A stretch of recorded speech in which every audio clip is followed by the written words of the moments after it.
नमस्कार दोस्तों, आज हम सीखेंगे प्रश्नावली 3.1 का क्वेश्चन नंबर 4। देखिए क्वेश्चन नंबर 4 में हमसे कहा जा रहा है कि निम्न रैखिक समीकरण के युग्मों में से कौन संगत है या असंगत है, और यदि संगत है तो उसको ग्राफ की विधि से क्या करना है, हल करना है। ठीक है, देखिए मैं आपको बताता हूँ। जिसमें हमने प्रत्येक सवाल में दो समीकरण दी गई हैं, जिसमें सबसे पहले हमें ये पता लगाना है कि संगत है या असंगत, जैसे कि हमने पिछले सवाल में किया था। और यदि वो संगत है तो उन्हें फिर हमें ग्राफ की विधि से क्या करना है, हल करके दिखाना है। चलिए कैसे, देखिए सबसे पहली समीकरण हमें दी गई है x प्लस वाई बराबर 5। हमने से थोड़ा ठीक कर दिया, x प्लस वाई इधर को आके माइनस का 5 और बराबर 0। ये बन गई हमारी समीकरण नंबर 1। समीकरण 2 दी गई है 2x प्लस 2y बराबर 10। 2x प्लस 2y माइनस के 10 और बराबर कितना, 0। यहाँ तक ठीक है। अब समीकरण 1 में से हमने इससे पिछले वाली वीडियो में भी सीखे थे, a1 का मान कितना हो जाएगा हमारा 1, b1 का मान 1, क्योंकि इन दोनों के संग कोई गुणा नहीं है तो 1 माना जाएगा। c1 का मान कितना, माइनस के 5। अब समीकरण 2 में से निकालेंगे a2, b2 और c2। तो a2 का मान कितना हो जाएगा 2, और b2 का मान 2, और c2 का मान माइनस के 10। अब हम यहाँ से निकालते हैं a1 बटे a2। सबसे पहले तो देखिए a1 का मान 1 और a2 का मान 2, तो कितना मान आया 1 बटे 2। b1 बटे b2, तो b1 की जगह 1 और b2 की जगह 2, फिर से 1 बटे 2। c1 बटे c2, तो c1 का मान कितना, माइनस के 5, और c2 का मान माइनस के 10, तो कितना हो जाएगा, माइनस से माइनस खत्म, 5 बटे 10, 5 से काट दीजिए, 5 एकम 5, 5 दूनी 10। तो इसका मतलब इसका मान भी कितना आया, 1 बटे 2। अब आप ध्यान देखें, a1 बटे a2 का मान भी 1 बटे 2, b1 बटे b2 का मान भी 1 बटे 2, और c1 बटे c2 का मान भी 1 बटे 2। अब इसका मतलब ये हुआ कि तीनों मान बराबर हैं, तो कंडीशन बनी a1 बटे a2 बराबर b1 बटे b2 और बराबर c1 बटे c2। अब आप जानते हैं कि इस कंडीशन पे जो रेखाएं होती हैं वो कैसी होती हैं, संगत होती हैं। कैसी होती हैं, संगत। अब सवाल में हमसे कहा गया है कि यदि संगत है तो उनको ग्राफी विधि से क्या करिए, हल करिए। अब आप जानते होंगे कि ग्राफी विधि से क्या करना पड़ता है, हमें जो भी हमें समीकरण दी गई हैं उन समीकरणों में से हमें बिंदु पता लगाने होते हैं टेबल के फॉर्म में। देखिए कैसे, तो हमने सबसे पहले समीकरण नंबर 1 को नोट कर लिया, x प्लस वाई बराबर 5। ठीक है, यहाँ से हमने x का मान निकाल दिया 5 माइनस वाई। अब यहाँ से देखिए टेबल कैसे बनाते हैं, x का मान पहले रखते हैं, y का मान बाद में। तो x का मान हमारा कितना आया है, 5 माइनस वाई। तो हमने y की जगह जब लगाया 5, अब देखिए यहाँ से मैं आपको दिखाता हूँ, समीकरण है हमारी x बराबर 5 माइनस वाई। ध्यान से देखना, तो हमने अब कितना लगाया y की जगह 5, आप लगाइए। तो 5 और y की जगह कितना लगा दिया 5, तो कितना बचेगा, 5 में से 5 जाएगा तो 0। तो x का मान कितना आ गया 0। इसका मतलब एक बिंदु मिल गया 0,5, क्योंकि आप जानते हैं बिंदु जब बनाते हैं तो x का मान पहले, y का मान बाद में। अब जब हमने y की जगह 0 लगाया, देखिए यहाँ से, तब x का मान कितना मिलेगा, तो 5 माइनस y की जगह हमने 0 लगाया, तो x का मान 5 में 0 कितना बचेगा 5। तो यहाँ से बिंदु बन जाएगा 5,0। तो ये तो हमें बन गया समीकरण नंबर 1 से। उसी प्रकार से हम अब इसमें देखेंगे समीकरण नंबर 2 से। समीकरण नंबर 2 हमारी ये है 2x प्लस 2y और बराबर कितना 10। देखिए अगर आप इस तरीके सॉल्व ना करना चाहें तो आप डायरेक्ट भी मान निकाल सकते हैं। कैसे, कोई सा एक मान x की जगह लगा लीजिए, y का मान अपने आप आ जाएगा, या y की जगह लगा लीजिए मान तो x का आ जाएगा। लेकिन फिर से वही चीज एक बार और बता दूं मैं कि मान ऐसे हम लगाते हैं जिससे कि हमें ग्राफ बनाने में सुविधा रहे। पता लगे आपने 10, 15, 20 या उससे बड़ा मान कोई लगा दिया तो ग्राफ बनाने में हमें क्या होगी, दिक्कत होगी। ठीक है, तो देखिए हमने निकाला यहाँ से 2x बराबर 10 माइनस 2y, तो x का मान हो जाएगा 10 माइनस 2y बटे में 2। अब ये वाला मान है, तो हमने देखिए पहले y की जगह 2 लगाया यहाँ पर, तो कितना हो जाएगा, देखिए मैं आपको सॉल्व करके दिखा देता हूँ। चलिए, x बराबर 10 माइनस 2y बटे 2 है। ध्यान से देखना, कितना लगाया मैंने y की जगह 2, आप भी लगाइए।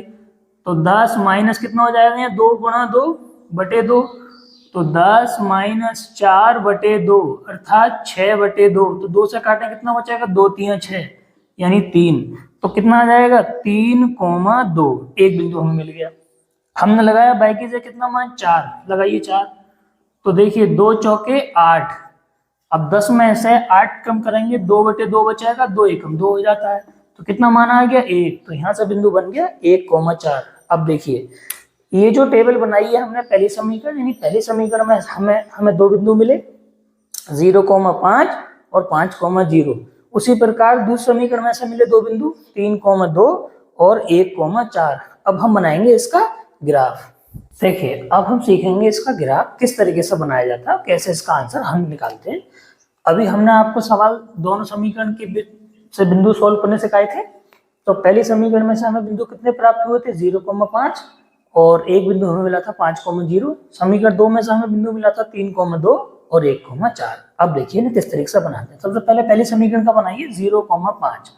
देखिए 0,5 कहाँ बनेगा, ये जो पहला मान होता है वो x का, बाद वाला मान y का। इसका मतलब x पे आपको 0 रहना है, y की तरफ कितना चलना है 5।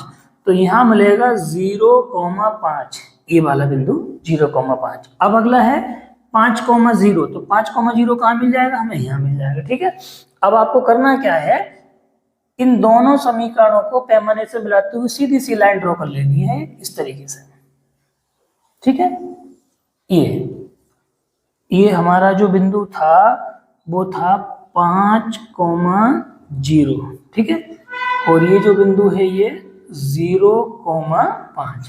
ठीक है, ये हो गई हमारी पहली समीकरण। अब देखिए समीकरण नंबर 2 के बिंदु, एक है 3,2। 3,2 कहाँ आएगा, x की तरफ 3 और y की तरफ 2, तो लगभग यहाँ करीब बैठेगा, तो ये बन जाएगा 3,2।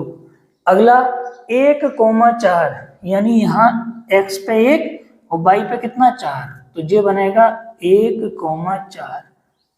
अब अगर आपने नोटिस किया हो तो दोनों ही बिंदु एक ही रेखा पे मौजूद हैं, अर्थात एक ही लाइन पे मौजूद हैं। इसका मतलब यहाँ से ये पता लग पा रहा है कि ये दोनों रेखाएं कैसी हैं, समपाती। और वो हमें शुरू में कंडीशन में ही पता लग गया था। अब बताइए इसके हल कैसे निकालें। जब रेखाएं समपाती होती हैं तो इनके कितने होते हैं, अनेक हल। तो आप एक नोट में लिखेंगे, चूंकि दोनों रेखाएं समपाती हैं अतः इनके हमें अनेक हल प्राप्त होंगे। अब हम सीखेंगे इसका सेकंड पार्ट। देखिए सेकंड पार्ट में हमें जो समीकरण दी गई है वो है x माइनस वाई बराबर 8 और दूसरी समीकरण है 3x माइनस 3y बराबर 16। तो पहले इसको ठीक कर लीजिए, x माइनस वाई इधर आके माइनस का 8 हो जाएगा बराबर 0। ऐसे इसको ठीक कर लीजिए, 3x माइनस 3y माइनस 16 बराबर 0। आपको पता है पहली समीकरण में से a1, b1 और c1, दूसरी समीकरण में से a2, b2 और c2 के मान हम निकालते हैं। किस तरीके से, देखिए a1 का मान यहाँ से निकालेंगे 1 हो जाएगा, क्योंकि x का गुणांक कुछ भी नहीं है तो 1। b1 का मान माइनस का 1 हो जाएगा, c1 का मान माइनस के 8। इसी तरीके समीकरण 2 से निकालेंगे a2 का मान 3, b2 का मान माइनस के 3 और c2 का मान माइनस के 16। अब हम पता लगाएंगे a1 बटे a2, b1 बटे b2 और c1 बटे c2 के मान। देखिए तो a1 बटे a2 यानी a1 का मान कितना 1 और a2 का मान 3, तो 1 बटे 3। b1 बटे b2 माइनस 1 बटे माइनस 3, माइनस से माइनस खत्म कर दीजिए, कितना बचेगा 1 बटे 3। c1 बटे c2 माइनस 8 बटे माइनस 16, माइनस से माइनस खत्म 8 बटे 16, 8 से काटिए 8 1 8, 8 2 16, कितना बचा 1 बटे 2। अब आप ध्यान दें a1 बटे a2 का मान कितना 1 बटे 3, b1 बटे b2 का मान 1 बटे 3, लेकिन c1 बटे c2 का मान 1 बटे 2। इसका मतलब कंडीशन बनी कि a1 बटे a2 बराबर है किसके, b1 बटे b2 के, लेकिन बराबर नहीं है किसके, c1 बटे c2 के। अब आप बताइए इस कंडीशन पर रेखाएं क्या होती हैं, समांतर, और इस पर कोई हल प्राप्त हमें नहीं होता है। और संगत असंगत पूछा जाए तो इस पर क्या होती है, असंगत। तो इसका मतलब ये रेखाएं कैसी होंगी, असंगत होंगी। अब चूंकि ये असंगत है तो हमें अब यहाँ पे ग्राफ बनाने की कोई आवश्यकता नहीं है। अब हम देखेंगे इसका थर्ड पार्ट। देखिए थर्ड पार्ट में जो हमें समीकरण दी गई है, पहली समीकरण है हमारी 2x प्लस वाई माइनस के 6 बराबर 0 और दूसरी समीकरण दी गई है 4x माइनस 2y माइनस के 4 बराबर 0। फिर से वही चीज, समीकरण 1 में से हमने निकाल दिया a1 का मान 2 और b1 का मान 1 और c1 का मान माइनस के 6। समीकरण 2 में से हमने निकाल दिया a2 का मान 4, b2 का मान माइनस के 2 और c2 का मान माइनस के 4। इतना सही है। अब हम निकालेंगे a1 बटे a2। देखिए A1 का मान 2 है, A2 का मान है 4, तो 2 एकम 2, 2 दूनी 4, कितना आया 1/2। इसी प्रकार से B1/B2, तो B1 का मान है 1 और B2 का मान है -2, तो ये माइनस आगे ले लीजिए, कितना बचेगा 1/2, तो -1/2 हो गया। C1/C2 निकालिए, C1 का मान -6, C2 का मान -4, पहले माइनस से माइनस खत्म, 6/4 बचेगा। अब 2 से काटें, 2 दूनी 4, 2 3 6, आंसर बचेगा 3/2। तो यहाँ से हमें समझ में आ गया कि A1/A2 का मान कितना है 1/2, B1/B2 का मान है -1/2 और C1/C2 का मान है 3/2। अब आप देखें A1/A2 बराबर किसके नहीं है, B1/B2 के, ठीक है, तो हम तीसरे वाले को नहीं चेक करेंगे। अब इस कंडीशन पे आप बताएं सब रेखाएं क्या होती हैं, संगत होती हैं, और यदि रेखाएं पूछेगा तो प्रतिच्छेद होती हैं, और हल पूछेगा तो केवल एक हल होता है या अद्वितीय हल। तो इसका मतलब इस कंडीशन पे कैसी रेखाएं प्राप्त हुई हमें, संगत। अब जब संगत प्राप्त हुए हैं तो हमें इसको क्या करना है, ग्राफ की विधि से हल भी करके दिखाना है, और ग्राफ विधि से हल करने के लिए हमें क्या करने होते हैं, बिंदु पता लगाने होते हैं। तो देखिए समीकरण नंबर 1 से पहले हमने बिंदु पता लगाए हैं। समीकरण नंबर 1 हमारे सामने थी 2x + y - 6 = 0, ठीक है। यहाँ से हमने y का मान पता लगा लिया, तो y का मान बराबर हो जाएगा, ये 6 काय का है माइनस का, उधर जाके प्लस का हो गया, ये 2x प्लस का उधर जाके काय का हो गया माइनस का, तो y का मान आ गया 6 - 2x। मैं आपको ये कई बार बता चुका हूँ, ग्राफ बनाते समय, बिंदु बनाते समय ध्यान रखा जाता है कि x का मान पहले और y का मान बाद में, इसलिए हमने पहले x रख लिया, और y जो हमने मान निकाला है अभी हाल 6 - 2x। अब देखिए यहाँ से मान कैसे पता लगा रहे हैं हम, देखिए हमारा मान तैयार है y बराबर 6 - 2x, आपको दिख रहा है। हमने लगाया x की जगह 0 लगाइए आप, तो 2 गुणा x की जगह 0 लग गया, तो 6 - 0, 2 की गुणा 0 0 हो जाए, कितना बचेंगे 6। यानी जब हमने x का मान 0 लगाया तो y का मान कितना आ गया 6, इसीलिए हमें बिंदु मिल गया 0,6, क्योंकि x का मान पहले y का मान बाद में। इसी तरह से हम एक बिंदु और पता लगा लेते हैं यहाँ से। देखिए हमारे पास फिर से वही चीज है, y बराबर 6 - 2x, ठीक, कितना लगाया आपकी बार x की जगह हमने 3, देखिए तो 6 - 2 गुणा 3, तो 6 - 3 दूनी कितने हो जाएंगे 6, और 6 में से 6 गया तो 0, तो अब की बार जो हमें बिंदु मिल गया वो 3,0। तो समीकरण 1 से हमें दो बिंदु प्राप्त हो गए, 0,6 और 3,0। इसी प्रकार से अब हम करेंगे समीकरण नंबर 2 में से बिंदु प्राप्त। देखिए कैसे, समीकरण 2 हमारी ये है 4x - 2y - 4 = 0। तो ध्यान से देखें, 4x बराबर ये 2y माइनस का हो जाके प्लस का हो जाएगा, ये माइनस का 4 हो जाके प्लस का हो गया, तो यहाँ से बचेगा हमारा मान x बराबर 2y + 4/4। अब देखिए हमने मान किस तरह से यहाँ पे लगाए हैं, हमने लगाया है पहले y की जगह 0, देखिए यहाँ पे आपको लगा के दिखाता हूँ मान में। समीकरण हमारी ये तो प्राप्त हुई है 2y + 4/4, ध्यान से देखना, तो हमने कितना लगाया y की जगह पहले 0, तो देखिए 2 गुणा 0 + 4/4, तो ये बचेगा 0 + 4/4 अर्थात 4/4, तो 4 एकम 4, तो कितना मिल गया 1।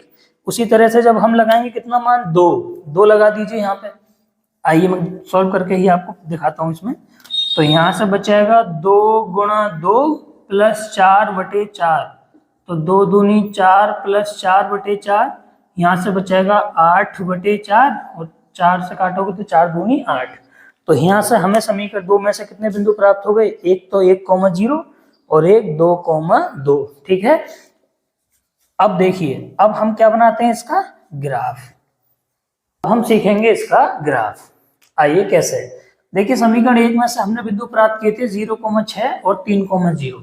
समीकरण 2 से हमने बिंदु प्राप्त किए थे 1,0 और 2,2। तो सबसे पहले हम समीकरण नंबर 1 के बिंदु अपने ग्राफ में बनाएंगे। देखिए किस तरीके से, 0,6 बताइए कहाँ आएगा, मैं दोबारा बता दूं, पहला मान x का होता है, बाद का मान y का, यानी x की तरफ 0 और y की तरफ 6, तो कहाँ पे आ जाएगा 0,6, ये आएगा यहाँ, तो ये बन जाएगा यहाँ 0,6, कहीं भी लिख देते हैं ना, ठीक है।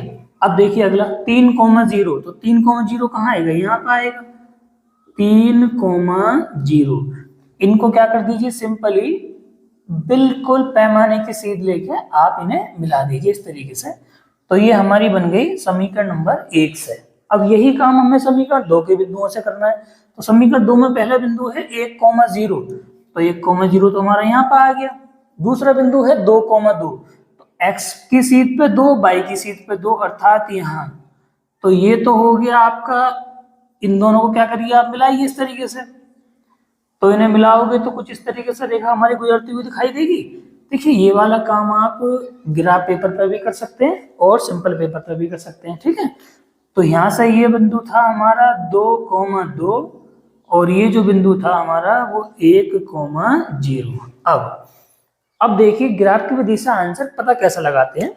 दोनों रेखाएं जिस भी बिंदु पर प्रतिच्छेद करती हैं, अब आपको पता लग रहा है दोनों रेखाएं इस बिंदु पर क्या कर रही हैं, प्रतिच्छेद। प्रतिच्छेद का मतलब होता है दोनों रेखाएं जिस बिंदु पर काटती हैं। तो इस बिंदु के जो निर्देशांक हैं वो आपके सामने कितने हैं, 2,2। और आप जानते हैं x का जो मान होता है ये वाला, y का मान ये वाला, यानी पहला मान x का, बाद का मान y का। तो यहाँ से x का मान भी कितना मिल गया हमें, 2, और y का मान भी हमें कितना मिल गया, यहाँ से 2। तो अब आपके समझ में आ गया होगा कि किस तरीके से हम मान को पता लगा लेते हैं। तो ये हो जाएगा हमारा इसका आंसर। इसका मतलब x का मान 2 और y का मान 2 निकल के आएगा यदि हम इसको सॉल्व करते हैं ग्राफ की विधि से। हम देखते हैं इसका चौथा पार्ट। देखिए चौथे पार्ट में भी हमें दो समीकरण दी गई है। पहली समीकरण है 2x - 2y - 2 = 0 और दूसरी समीकरण है 4x - 4y - 5 = 0। फिर से वही चीज, समीकरण नंबर 1 में से निकालेंगे a1, b1 और c1 और समीकरण 2 में से निकालेंगे a2, b2 और c2। आइए निकालिए। तो a1 का मान कितना हमारे सामने 2, b1 का मान -2 और c1 का मान -2। उसी प्रकार समीकरण 2 से देखेंगे तो a2 का मान कितना आ गया 4 और b2 का मान -4 और c2 का मान -5। अब हम पता लगाएंगे a1 बटे a2। देखिए a1 का मान लगा दीजिए 2 और a2 का मान 4, 2 से काटिए 2 एकम 2, 2 दूनी 4, तो हमारा मान बचा 1/2। अब हम निकालेंगे b1 बटे b2। तो b1 का मान -2, b2 का मान कितना -4, माइनस से माइनस कट गए तो कितना बचेगा 2/4, 2 से काटिए 2 एकम 2, 2 दूनी 4, फिर से बचेगा 1/2। अब उसी प्रकार c1 बटे c2, तो -2 बटे -5, माइनस से माइनस फिर से काटेंगे तो कितना बचेगा 2/5। अब ध्यान से देखना, a1 बटे a2 का मान 1/2 आ गया, b1 बटे b2 का मान 1/2 और c1 बटे c2 का मान 2/5। इसका मतलब क्या हुआ कि ये तो दोनों शुरू के बराबर है लेकिन ये बराबर नहीं है। तो कंडीशन कौन सी बनी, a1 बटे a2 बराबर b1 बटे b2 और बराबर नहीं है c1 बटे c2। अब आप बताइए इस पे हमारी रेखाएं कैसी होती हैं, असंगत होती हैं। देखिए कि आपको बता दूं मैं, यदि आप में से किसी को भी ये कंडीशन समझने में अगर दिक्कत हो रही है तो आप चैप्टर नंबर 3 का जो पहले सबसे फर्स्ट पार्ट वाली हमारी वीडियो है उसे आप अवश्य देख लें, तो ये कंडीशन फिर आपको समझने में दिक्कत नहीं आएगी। और सभी पार्ट की वीडियो मैं डिस्क्रिप्शन बॉक्स में डाल दूंगा, तो आप उन्हें अवश्य देख लोगे तो शायद थोड़ी बहुत दिक्कत से समझने में क्या होगी, कम होगी। और यदि कोई चीज़ समझ में ना भी आती है तो आप हमें कमेंट करके बता दिया करें, या वीडियो को आप दोबारा भी देख सकते हैं। उम्मीद है ये समझ में आया होगा। मिलते हैं किसी अगली वीडियो में, तब तक के लिए नमस्कार।